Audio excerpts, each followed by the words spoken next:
আসসালামু আলাইকুম। শাকিব খানের তুফান নাকি 7.75 crore আয় করেছে, মানে 7.75 কোটি টাকা আয় করেছে। মানিতে আব্দুল আজিজ সাহেব। আব্দুল আজিজ সাহেব একজন অভিজ্ঞ প্রযোজক। দীর্ঘদিনের ক্যারিয়ার তার, অনেক বড় মাপের প্রযোজক। অনেক সিনেমা তিনি প্রযোজনা করেছেন। এমন কোনো শিল্পী নাই তার সিনেমায় কাজ করে নাই। শাকিব খান থেকে শুরু করে বহু নায়ক নায়িকা তার সিনেমায় কাজ করেছে। অনেক নতুন শিল্পী তিনি জন্ম দিয়েছেন তার জাজ মাল্টিমিডিয়ার মাধ্যমে। আমিও তার জাজ মাল্টিমিডিয়ার দুইটা দুইটা সিনেমায় অভিনয় করেছি, প্রবণ 2 আর দহন। তার সঙ্গে আমার ব্যক্তিগত যতটুক পরিচয়, সেই পরিচয়ে তাকে আমার মনে হয়েছে তিনি অনেক জানাশোনা, অনেক নলেজেবল, অনেক জ্ঞানী, অনেক ভারিক্কি, অনেক বুদ্ধিদীপ্ত একজন মানুষ। স্মার্ট, অনেক জ্ঞান রাখেন চলচ্চিত্র সম্পর্কে। তবে যখন থেকে তার প্রযোজনা সংস্থার, বিশেষ করে যখন থেকে তার বিরুদ্ধে দুর্নীতি দমন কমিশন লাগলো এবং তার প্রযোজনা প্রতিষ্ঠান ফ্লপ সিনেমা দেওয়া শুরু করলো এবং তিনি সিনেমার বাজেট কমাতে শুরু করলেন, তখন থেকে তার একটা তার ক্যারিয়ারটা, তার সবকিছুই নিম্নমুখী গ্রাফ শুরু হলো।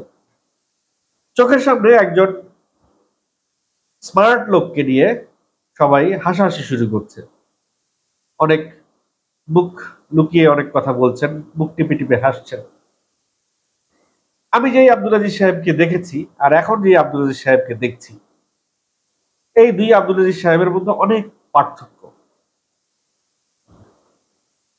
তিনি অনেক সাহসী, নির্দ্বিধায়, কিন্তু তিনি যখন শাকিব খানের সিনেমা 7.75 কোটি টাকা আয় করেছে এই কথাটি বললেন, তখন আসলে বুঝলাম হয়তো তিনি একটু ডিরেইলড হয়ে গেছেন।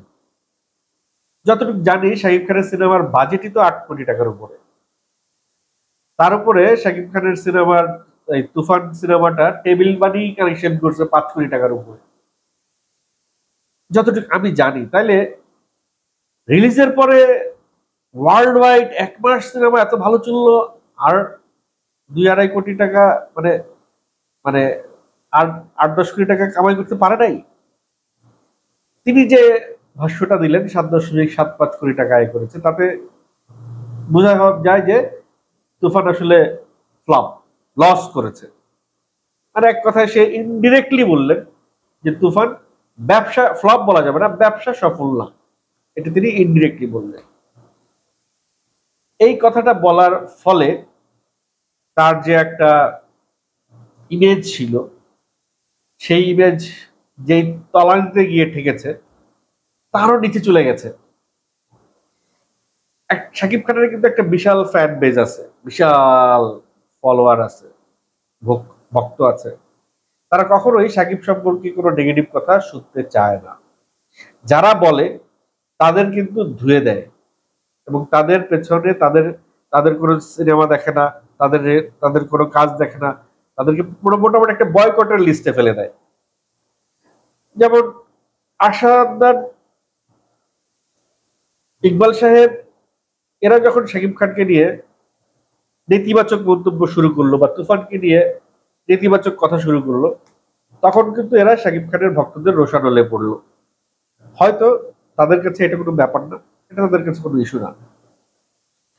আব্দুল আজিজ সাহেব 84 কোটি টাকা ব্যয়ের যে সিনেমাটি বানিয়েছেন, বলেছিলেন 800 কোটি টাকা প্রফিট করবেন। সেটার কিন্তু কোনো হিসেব তিনি এখনো দিতে পারেন নাই, কত টাকা তার সিনেমা আয় করেছে। কারণ ওইটার হিসাব দিতে হইলে পরিষ্কার হিসাবটা দিতে হবে, ভুলভাল হিসাব দিলে লাভ নেই, কারণ ওটা কিন্তু বের করা যাবে। ওই সিনেমাটা ই টিকেটিং এর মাধ্যমে বা সিনেপ্লেক্স গুলোতে চলেছে। সো ওইটার আয়টা দেখা যায়, হিসাবটা করা যায়। সো এখানে ভুলভাল কোনো ইনফরমেশন তিনি দিতে পারবেন না। আবার তার হাতে এখন পুরো তার এই মুহূর্তে তিনি কোনো সিনেমা রিলিজ করছেন না, সিনেমা নিয়ে কাজ করছেন না।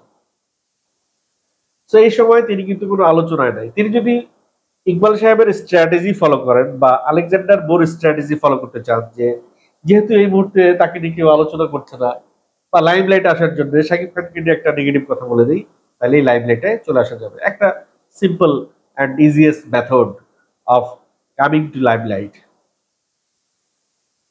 সেই প্রসেসটা তুমি যদি ফলো করেন তাহলে সেটা ভিন্ন কথা। ঠিক আছে, একটা নেগেটিভ কথা বলছে, শাকিব খানের ছবি ব্যবসা করা নেই, তুফান ব্যবসা করা নেই, এখন তাকে নিয়ে একটু আলোচনা হবে। এই যে আমি যেমন কন্টেন্ট বানাচ্ছি, তাকে নিয়ে আলোচনা করছি, সো সে আবার আলোচনায় চলে আসছেন। কিন্তু এতে করে হয় কি, নেগেটিভ যে আলোচনা, তাতে করে জনপ্রিয়তা হারায়, তাতে করে ইমেজ নষ্ট হয়। এমনিতেই তিনি লাস্ট তার যে সিনেমার পাবলিসিটিতে যে ধরনের কাজ তিনি করেছেন, রাস্তায় দাঁড়িয়ে নাচানাচি, পুরস্কার দেয়া, তারপরে এক সাংবাদিককে ডেকে এনে সিনেমা দেখানোর পরে তাকে পুরো টাকা না দেয়া, অ্যাম্বুলেন্স হাবিজাবি অনেক কিছু করে তিনি কিন্তু একটা হাস্যরসের পাত্র হয়েছেন। এই হাস্যরসের বিষয়টা, এই যে তাকে দেখে মানুষ, তার কথা শুনে মানুষ মুখ টিপে টিপে হাসে বা তাকে ক্লাউন বলে, এই বিষয়গুলো তারা কিন্তু আড়ালে বলে। কেউ কিন্তু আজিজ সাহেবের সামনে গিয়ে বলে না, তার সামনে গিয়ে কিন্তু সবাই ভালোই বলে, প্রশংসাই করে। ঠিক তার সামনে থেকে সরে এসেই মুখ টিপে টিপে হাসে আর বলে লোকটার মাথা নষ্ট হয়ে গেছে, সে গেছে। এই অবস্থায় আজিজ সাহেবের উচিত আসলে স্পাই ঠিক করা, একজন স্পাই নিয়োগ দেয়া। সেই স্পাইয়ের কাজ হবে, ওনার সম্পর্কে মানুষ কথা বলবে, গোপনে ওইটা রেকর্ড করে এনে আব্দুল আজিজ সাহেবকে শোনাবে যে দেখেন আপনার সম্পর্কে মানুষের ধারণাটা কি। এটা হবে ওই স্পাইয়ের কাজ। উনি খুব শিগগিরই যদি এই কাজটা না করেন, দেখেন আমাদের দেশে সবাই কিন্তু তেলে মাথায় তেল দেয় বা সবাই সামনাসামনি প্রশংসাই করে, কেউ সামনাসামনি বদনাম করে না। কারণ আমাদের দেশের মানুষগুলাই এরকম যে যা সামনাসামনি বদনাম করলেই শেষ। তো আমার নামে বদনাম করছে, ওটা আমার পাশে ঘেঁষতে দিব না, ও আমার শত্রু।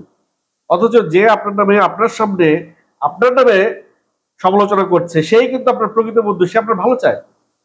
এটা আমাদের দেশের মানুষ বোঝে না। আমাদের দেশের মানুষ মনে করে আমার নামে সমালোচনা করে তাহলে তাহলে ও আমার বন্ধু না, শত্রু। এটা তো আসলে আমাদের মধ্যে একদিন দুদিনে ঢুকে নাই, গত 15 বছর এই ফ্যাসিবাদী সরকার এটা আমাদের মগজে ঢুকাই দিয়ে গেছে যে বললে ভালো বলতে হবে, খারাপ বললেই সে আমার শত্রু, আয়নাঘরে নিয়ে যাও, গুম করো। তো আজিজ সাহেবের সামনে গিয়ে তার সম্পর্কে সমালোচনা করে এরকম কয়টা লোক আছে আমি জানি না, কিন্তু এরকম লোক থাকা জরুরি ছিল তার আশেপাশে।